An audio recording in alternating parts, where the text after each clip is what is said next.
Il-Partit Nazzjonalista beda proċess ta' konsultazzjoni ma' diversi għaqdiet u assoċjazzjonijiet dwar il-proposti tal-enerġija li ppreżenta ftit tal-jiem ilu. Fil-bini tal-Parlament, il-kap tal-Partit Nazzjonalista Bernard Grech flimkien mal-kellim tal-Enerġija Ryan Kallus u mal-kellim għall-ippjanar u l-Industrija tal-Kostruzzjoni Herman Schiavone ippreżentaw dawn il-proposti lill-Assoċjazzjoni tal-Iżviluppaturi l-MDA. Bernard Grech qal li l-għan tal-Oppożizzjoni huwa li titkellem ma' nies intiżi fis-settur biex bekk jekk ikun hemm il-ħtieġa dawn il-proposti jkunu jistgħu jiġu mtejba. Turija ċara ta' kemm il-Partit Nazzjonalista lesti li jaħdem u jisma' u jagħti l-opportunità lil min irid jaħdem.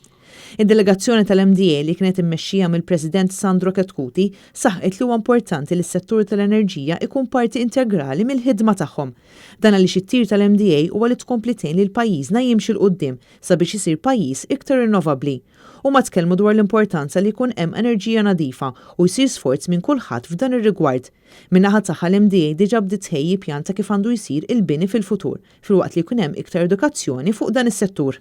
Il-pjan tal-enerġija kif propost mill-Partit Nazzjonalista jitkellem dwar policy ibbażata fuq l-orħos sors tal-enerġija, sorsi effiċjenti ta' enerġija, strateġija long term illi tħares anke li hydrogen pipeline li naqilbu għal aktar sistemi ta' trasport elettriku, il-bżonn ta' tin interconnector u l-inċentivar ta' enerġija rinnovabbli bil-ħolqien ta' aktar green jobs.